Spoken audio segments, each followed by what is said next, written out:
Today, I just launched my campaign for the State Board of Education District 2 in the Democratic primary.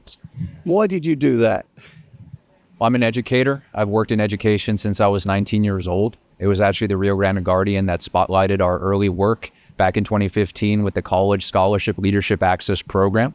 It started with a group of young people who wanted to get students like ourselves to and through college from the PSJ area. My program grew from a volunteer-led summer institute into my high school course into an independent nonprofit organization. Currently, I'm a professor at South Texas College and in the English department. In everything I do in and out of the classroom, I've always worked hard to uplift my students. So I'm running for the State Board of Education to do more. I think I need to go beyond the classroom walls to make a greater impact. And I believe that impact is fighting for our public schools up in Austin. So we listened to your remarks here as you kick off your campaign, and you told your personal story, which, as far as I was concerned, was very compelling. That life story of how you come from a family that didn't have much going for it. You had tremendous challenges as a child, and certainly your mother did. Can you just talk briefly about that and how that shaped who you are today? My grandfather was a veteran. He was an 18-wheeler trucker, and my grandmother was always by his side, on and off the road, from her birthplace of Sinton to Corpus Christi to here in McAllen. When my mother was born, they instilled in her that hard work ethic. They had worked their entire lives with their bodies and their hands, and so my mother learned that growing up. My mother's life wasn't easy. When she had me, she became a single mother, and she had to both raise me and raise her aging parents while also working 50 to 60 hours a week at local convenience stores. So I saw that growing up, and I saw the pain of poverty. I understand what it's like to go to school hungry and have to wait until the next paycheck until we can take care of a toothache or get something I need from school. So I remember those days. I know where I came from. That inspired me to work harder in high school. When I was living with my mother in high school, I remember her telling me, education is your superpower, so uncover all the opportunities you can. That inspired me to go online and start researching how to get into college, how to pay for college. One day I found out if I were to apply to an Ivy League university and get accepted, I could actually go for free because our family made such a low income that we qualified for need-based financial aid. Princeton University was the most generous, so I worked hard to get into Princeton, and fortunately I was accepted. So ever since my Princeton acceptance, I've been trying to pay it forward.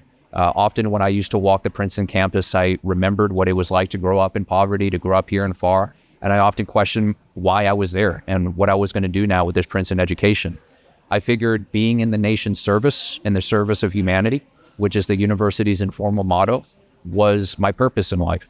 So since age 19, when I was a Princeton freshman, I decided to turn back to our Rio Grande Valley community and make sure my work stayed in our community and to uplift students just like me. And while at the university, you set up CSLAP. In effect, you looked for other students from our region, from the Rio Grande Valley, who had got that opportunity to go to the finest universities across the country, and you cajoled them, talked to them, and said, let's all give back. Let's mentor the next generation. Youth is a superpower. When I was 19, I was getting texts and phone calls from my friends at PSJ North who were asking me how I went through the college admissions process, what I wrote my essays on, how I filled out financial aid. And I was taken aback because I thought I almost fell through the cracks of these systems, and I almost missed deadlines, and I almost didn't make it to Princeton, and my friends were going through the same problems. So I was able to help them one-on-one, but I figured we need to expand this kind of support. Us young people who just went through the college application process can bring something new to the table. We're not teachers, we're not counselors, we're not parents, but we're young people who understand what it's like to go through that application process, what it's like to leave home for college, and what it's like to give back to our communities and see each other through the lens of a young person growing up in the 21st century. So CSLAP was born from that idea that youth is a superpower and we can make a difference in our community today. We don't have to wait until we graduate with our bachelor's degree. That's why CSLAP started with 10 students in the PSJ T-STEM cafeteria back in the summer 2013. We did this all as volunteers. Myself from Princeton, friends from UTPA, Texas A&M, College Station. We came back to PSJ to give back to the class of 2013. We wanted to make sure that students understood what it was like not only to apply to college, but also to transition and to graduate and to make the most out of the college experience. And to this day, that's what inspires CSLAP's work. Whether we're working with local schools, whether parents come to us for college coaching, whether we award scholarships to students, or whether we help our college students get to the next step, whether it's that internship, that shadowing opportunity, graduating from college in time. Everything we do is all based on empowering young people and giving them a platform to come back and give back to the next generation. And the CSLAP program, the initiative, was so highly thought of that PSJA followed suit and replicated it. Yes, my first job out of college was to teach high school students at PSJA. I taught at the PSJA College Career Technology Academy. These high school students got bused to me in what was then a very experimental course, which turned our summer program into a year-round course for 9th through 12th graders from all the different high schools to receive college readiness learning, service learning, critical thinking, good writing skills, and so much more that I put together in this course that was designed to make students college ready, college complete, and make sure that when they graduated from high school, they then had a platform to come back and give back to the next generation. I was very happy to develop that curriculum according to the Texas Essential Knowledge and Skills, the TEKS. That year, teaching that first experimental course was key for me. That built the foundation for what CSLAP is today as an independent nonprofit. I served as executive director for 4 years. I currently serve on the board of directors, and all my work is designed to help transform CSLAP to get us to the next stage. For so many years, we've been working on the college application process. In the year 2025, I understand that we need to expand beyond college readiness. That's why a couple of weeks ago, I was proud to announce that in 2025, CSLAP is going to be winding down operations for high school students on the college application process, but transitioning toward helping college-age students with mentorship. And college-age students, not just college students. So students like the ones I teach at South Texas College who might not be going into a 4-year university, who might be getting a certificate, who might be going into the trades. Anybody who is a young person who needs a leg up, we intend on tapping into our near-peer mentorship network and helping young people in more ways than college readiness, to help them with life readiness, to help them get that internship, that job, to help them get ready for the real world. And I understand what that means. When I was a young person, I grew up without a father figure. I understand a lot of young men today need that positive male role model, not just to help them get into college, but to navigate through the hardships of life. So that is the kind of work CSLAP is going to move toward in the coming years, and I'm really excited for what our next iteration is going to be. Let's go back to your speech today, your campaign kickoff, and I define you want to watch this and not choke up with the line when you said one of the students you educate came from a community where everyone in the community told her not to go to college. There was no need to go to college. Just don't go. You helped her get into Yale. I'm a storyteller, so when I meet students, their stories resonate with me. And I'm very clear with them that as much as I hope I help them, they help me. I carry their stories with me, and I remember what's at stake with our work. When we meet with families, no matter where they come from, I try to instill the concept of college access for all. I know the data. I understand that not all students are meant for college, but college access for all means something different. It means a student like me who on the page wasn't supposed to go to college. The counselor told me, well, how about these other courses? What about these other options? My mother and I had to fight to get me into those pre-AP advanced placement dual enrollment courses to get me competitive for Princeton. So I see a lot of myself in students I work with, and I understand that there are cultural barriers, there are financial barriers, and there are other reasons why a family might be hesitant to send their child off to college. Often what I've seen in my program is that it's an issue that we can work on together by engaging with parents in good faith, bringing them to the table because they're a key part of this equation. It's not just us working with the student, it's working with the entire family and making sure they understand college access for all means we're going to give you the resources, the mentorship, and all the help you need. And then you can make the decision, is college the right fit for you or not? And if you make the decision not to go to college, it will not be a decision made with regret. You won't be able to say in the future, well, nobody believed in me. No one told me what to do. We will give that to you. That is the access. And you will make the informed decision whether you want to go or not. And with that family, I remember once they understood that Ivy League schools are extremely affordable for low-income families, the hard part is getting accepted.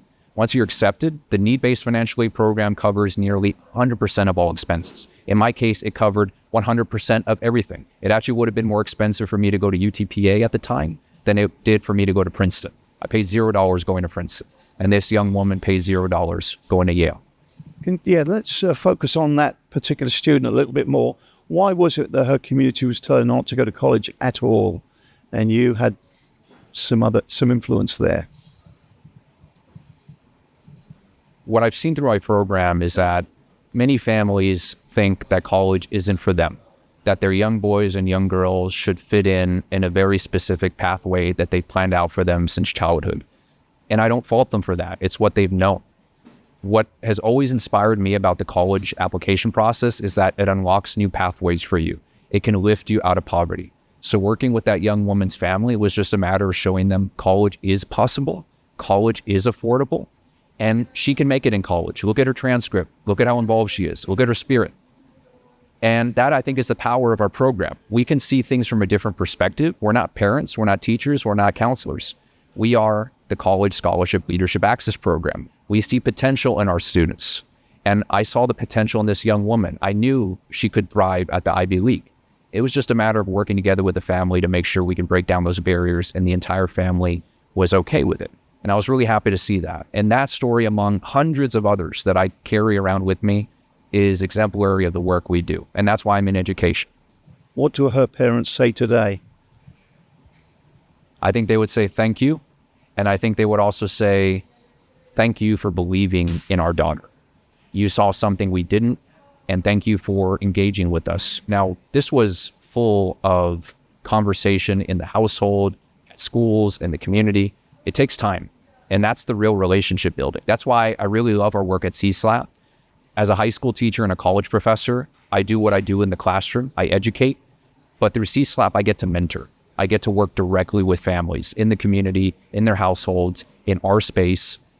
And I think that's key. That's the real power of education. It's not just educating, but it's uplifting. Last question. We better get back to the election itself. Tell us why the State Board of Education in Texas is important. What do they do? What should they be doing? What are they not doing right? The State Board of Education determines what teachers teach and what students learn in Texas public school classrooms. They determine what are called the Texas Essential Knowledge and Skills, the TEKS. They approve and review instructional materials like textbooks, which, by the way, these textbooks don't just stay in Texas. Our textbook market in Texas expands to other states as well. So what happens here influences students in other states as well. The State Board of Education also sets graduation requirements. It also oversees a multi-billion-dollar Texas Permanent School Fund and many other duties as they relate to ensuring our public schools are high quality and ensuring the Texas Education Agency is adopting sound rules for its governance. I think the State Board of Education matters today because District 2 is the most competitive State Board of Education race in the entire state. In 2022, this district flipped from Democratic to Republican for the first time in its history by 0.4 percentage points. That makes this not only the most competitive State Board of Education seat, but also one of the most competitive races in the 2026 midterms in the state of Texas. I believe it's time to elect an educator to the State Board of Education. I believe my platform is not a Democratic or Republican platform. It's an educator's platform. And when we bring an educator's perspective to the board, we're going to get new results. I've also emphasized in my speech, it's not just about going up to Austin and performing the aforementioned duties. I intend on reimagining this role. I'm a program guy. As we just discussed with CSLAP, I believe in being in the community. I believe in getting short-term results. I believe in working directly with students, families, teachers, school administrators, and community leaders. So I will be a 24/7, 365 board member. I will be in our community. I'll be in our 14 counties. I'll be hosting in-person and virtual town halls. I'll be doing everything I can, pushing all the buttons, pulling all the levers to get things done, whether that means programs in the community, whether that means sitting down with our state legislators so they can pass legislation at the legislature to fix some of these education systemic issues like mental health funding, funding for school workers, making sure there's no more unfunded mandates from the governor when it comes to K through 12 education. I think that's what's at stake. And I think once we elect an educator to the board, we're going to start to see that change. Well, Thomas, those were all the questions I had. Have I missed anything out? Is there anything else you'd like to add? People can learn more about this campaign at thomasraygarciatx.com. I'm also active on Facebook, Instagram, and TikTok at Thomas Ray Garcia. I also encourage people to learn more about the State Board of Education. As I mentioned in my speech, there are going to be many dynamic races on the ballot in 2026, U.S. Senate, Governor, Congress. Often we don't think about the State Board of Education. I think we need to change that. If we care about our students, if we care about our public schools, if we care about our state, we need to pay more attention to the State Board of Education and who's making these decisions on this 15-member body that meets in Austin and determines what teachers teach and what students learn. I think it's time for an educator to represent us. Thomas Ray, thank you so much for today's interview. We've learned a lot. Thank you, Steve.